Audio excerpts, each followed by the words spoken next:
You are waiting for something. Maybe you have been waiting for a long time, waiting for the answer to come, for the situation to change, for the person to return, or the worry to finally go away.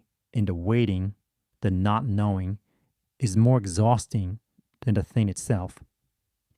Here's what most people do: they push harder, they check again, they turn the worry over and over in their hands like a stone, as if looking at it one more time will change its shape. I did this too. For many years, I did this. But one season, I was 43 years old, and everything in my life felt uncertain. A very old teacher said something to me that I did not understand until much later. He said, "The river does not worry about reaching the sea." I want to tell you what he meant. And by the end of our time together today, I believe you will feel something shift. Not outside of you, but inside. A small loosening, a quiet return to yourself. Stay with me. Today, I want to share with you what I have learned.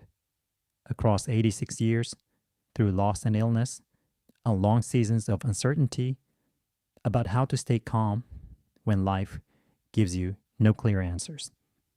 I will share with you several teachings. Each one is simple. Each one is something you can hold tonight, in your own hands, in your own home. And near the end, I have saved one practice for last. It is the practice I turned to in the hardest year of my own life, a year when I did not know if I would recover, when the people I loved were suffering and I could do nothing. I have never spoken about that year on this channel before, but today I will. Wait for it. It is worth staying. I am Master Ming. If these teachings bring you peace, I would be glad to have your company.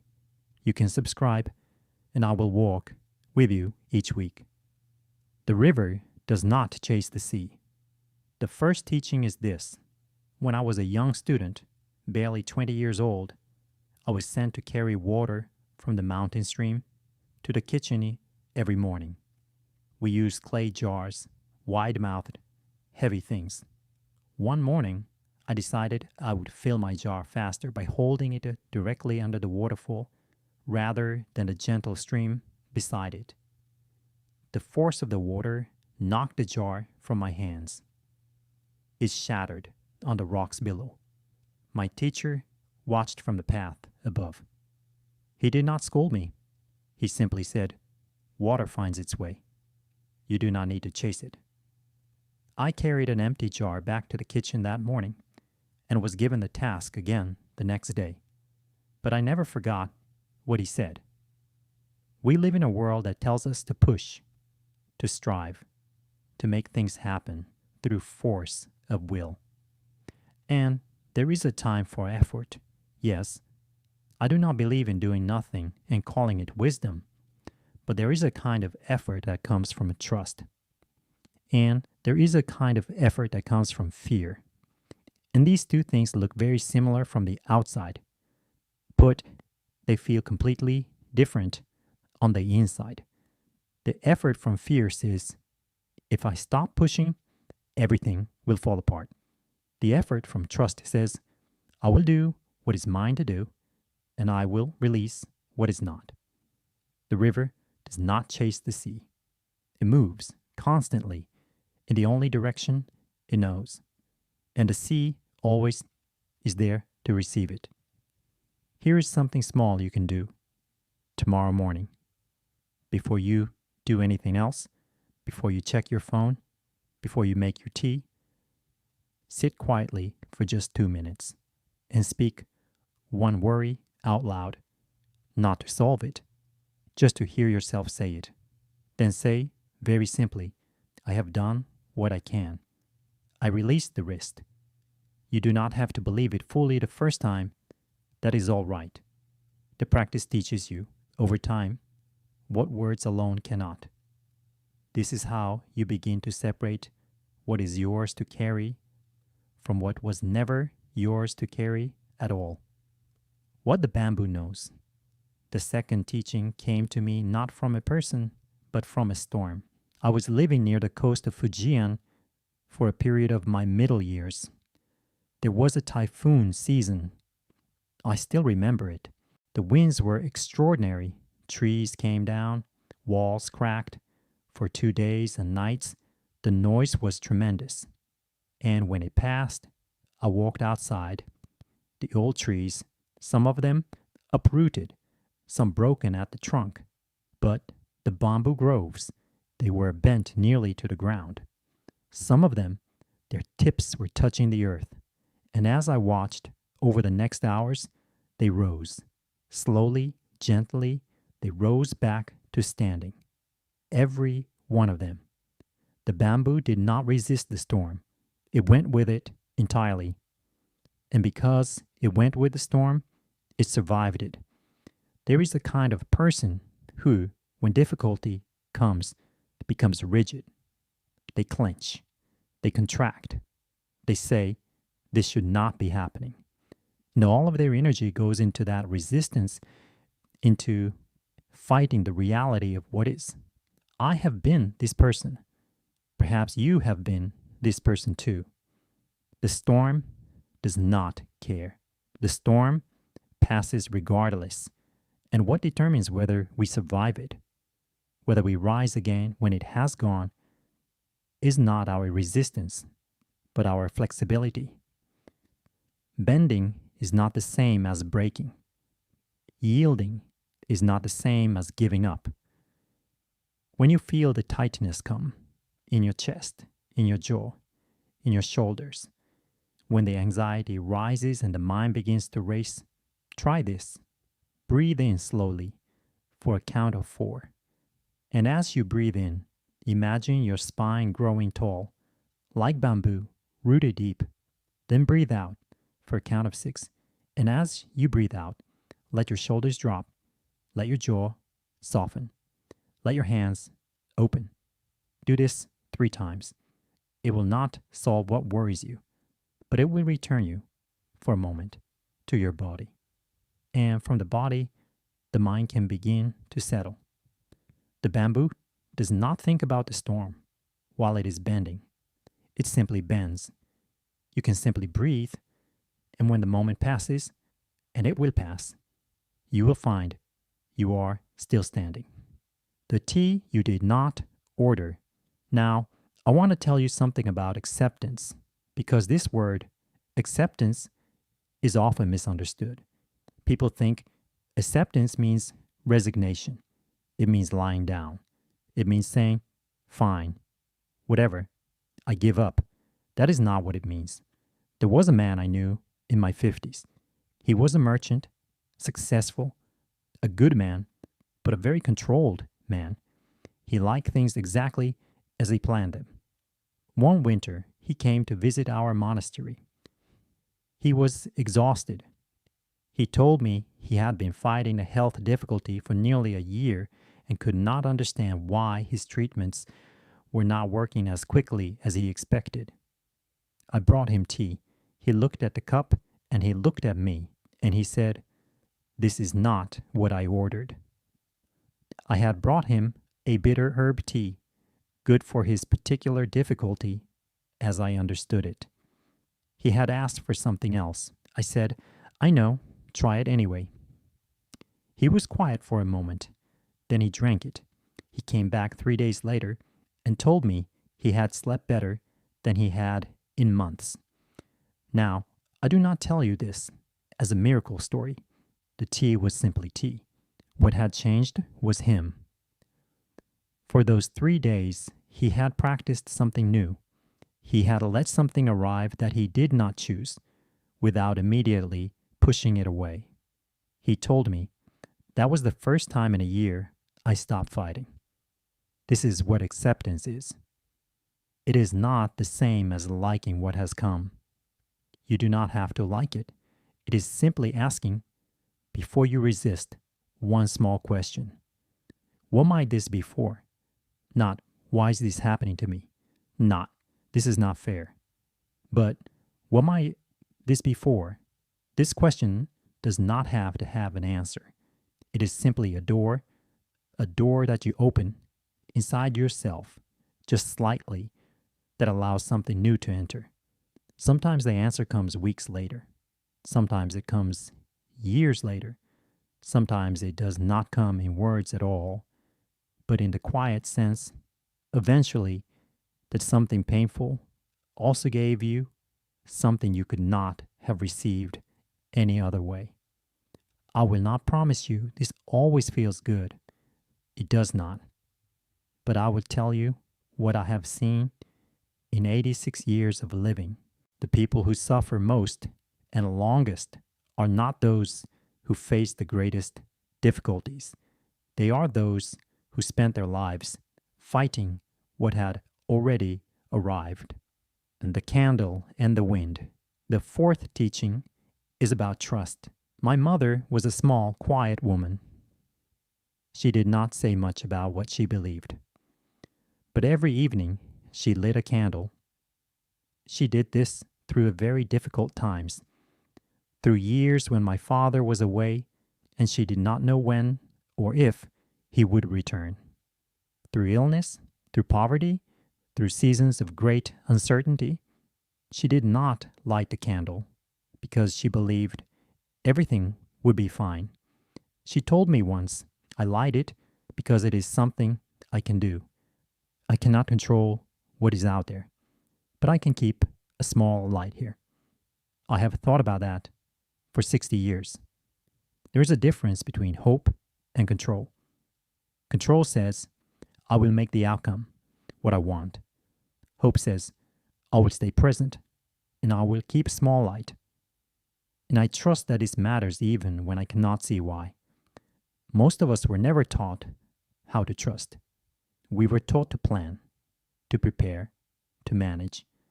These are useful things. I do not dismiss them. But trust is different. Trust is what you practice after the planning is done, after you have done what you can, after the phone is put down and the lights are low and you are alone with yourself and with whatever you believe in. Here is a practice I call the 3 truths. It takes perhaps 5 minutes. You can do it at the end of the day before you sleep. Sit quietly. Close your eyes. Bring to mind one thing that arrived in your life today. Something you did not arrange. Something that simply came. A kind word, a moment of sunlight, a phone call. Something small. Acknowledge it. Say inwardly, this was given to me. Then bring to mind one thing you learned today, even something small. Even simply, I learned that I can face another day. Say, this was shown to me. And then, and this is the most important part, bring to mind one thing you are choosing to trust, something you cannot control, something uncertain, something you have been worrying about, and say, I release this for tonight. I trust that what I deserve is already on its way. You do not have to believe this perfectly. Practice does not require perfection. It requires only repetition. My mother kept her candle lit for 30 years. She did not know if it helped, but she told me, at the end of her life, I never felt alone. This is what trust gives you. Not certainty, just company. Deserving is not a competition. Before I give you the final teaching, I want to say something about deserving. Because sometimes when we hear words like trust, that what you deserve is coming, a small dark voice says, but what if I don't deserve anything good?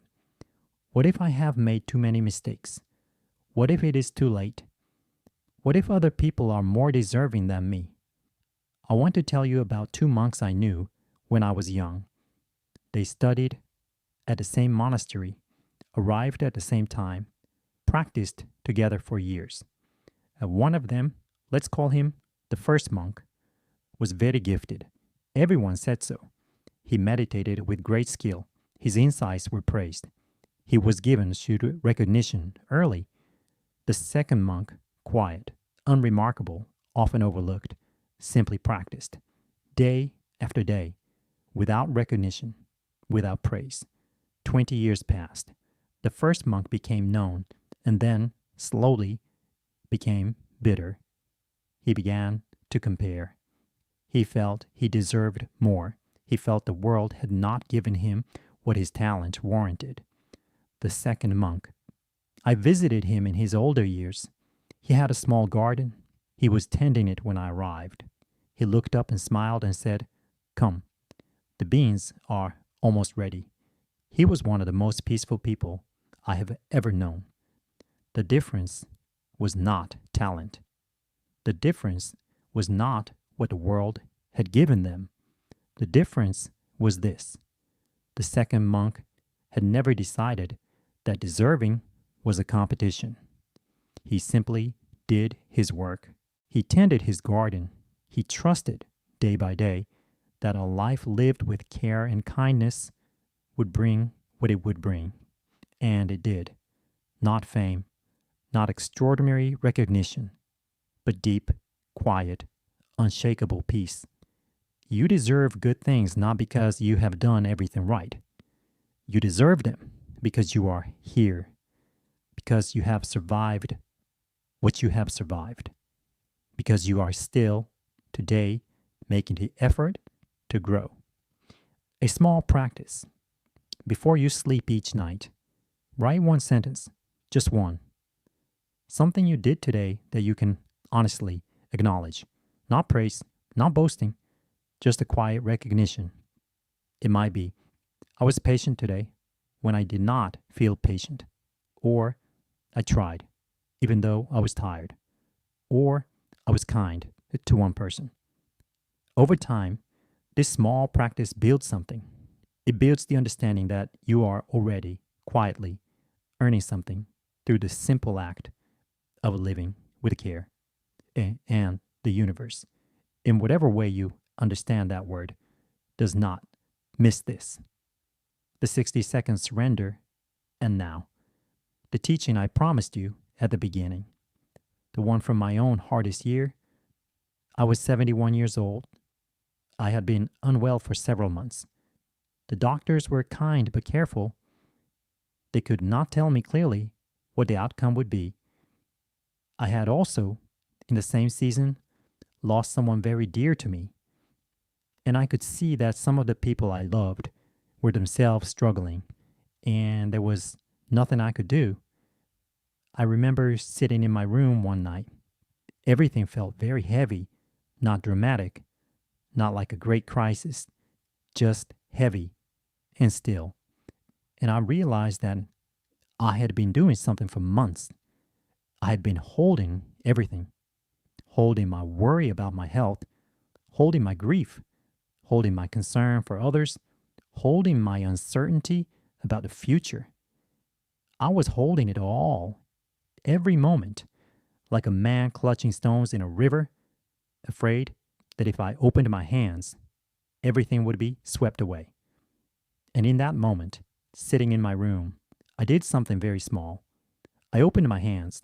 Literally, I turned my palms upward on my knees, and I said, quietly, out loud, because saying it aloud mattered. I said, I have done what I can. I cannot carry this any longer tonight. I am releasing this, all of it, for now. And then I breathed. Once, slowly. And I sat with open hands for 60 seconds. Just 60 seconds. That is the practice. That is all it is. I call it the 60-second surrender. Not because you are giving up. Not because nothing matters. But because for 60 seconds, just 1 minute, you choose to stop carrying what is too heavy for one person to carry alone. Here is how to do it. Find a quiet place. Sitting is good. Lying down is also fine. Turn your palms upward. This is important. It is a signal to your body, to your nervous system, to whatever you believe in, that you are shifting from holding to releasing. Take one slow breath in and then speak out loud if you can. even in a whisper, the things you have been carrying. Not in detail, just in short words. This worry about my health, this uncertainty about my family, this grief I have not finished feeling, this thing I cannot control. And after each one, say, I release this for now, not forever, not permanently, just for now. Then sit in silence for 60 seconds, hands open, breathing gently, and at the end of the 60 seconds, say one more thing. What is mine will find me. I trust this. That is all. In the weeks after I began this practice, I cannot tell you my health improved dramatically. I cannot tell you my grief disappeared. I would not say such things because they would not be true and you deserve honesty from me. But I can tell you this. I began to sleep again. Not because the problems were solved, but because for 60 seconds each night, I had stopped pretending I could solve them alone. I had stopped clenching.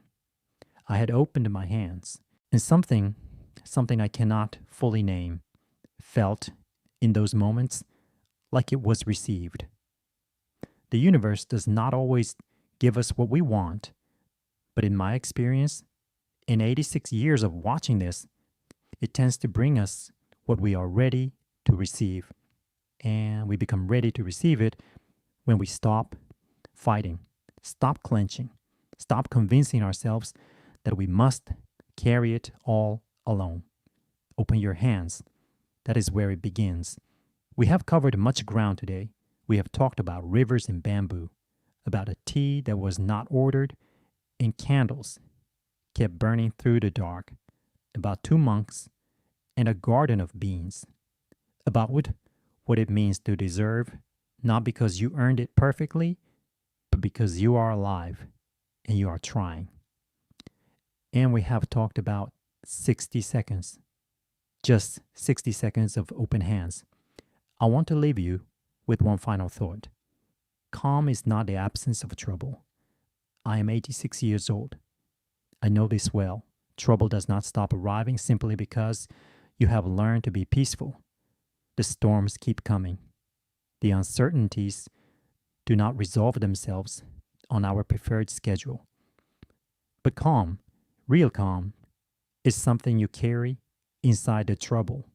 It is the knowledge, the deeply lived knowledge that you have survived before, that you are not alone, that what is meant for you will not pass you by if you can learn to stop blocking it with your own fear. Trust is not passivity. It is a profound form of courage. It takes courage to stop worrying. When the world tells you that worry is the same as caring, it takes courage to open your hands.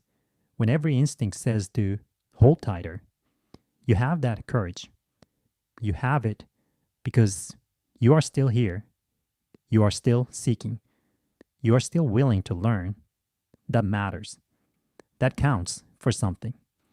I believe, with everything in me, that the universe keeps careful record of quiet efforts, of the kindness given when no one was watching, of the patience practiced when it cost something, of the mornings you rose and tried again, even when you did not feel ready.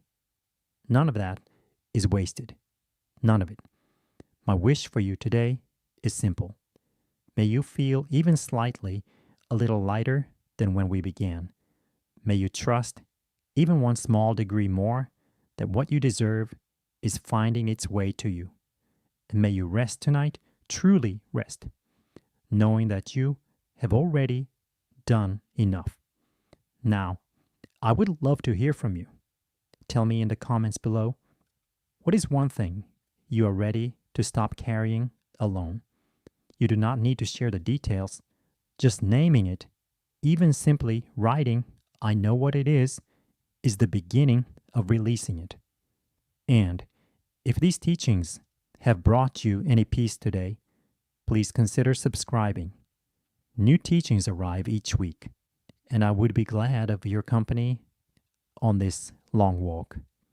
Next time, I want to speak with you about something many people over 60 experience and rarely discuss: the strange, bittersweet feeling of watching your life grow quieter, and what the ancient teachers said about why this quiet is not a loss, but a different kind of fullness.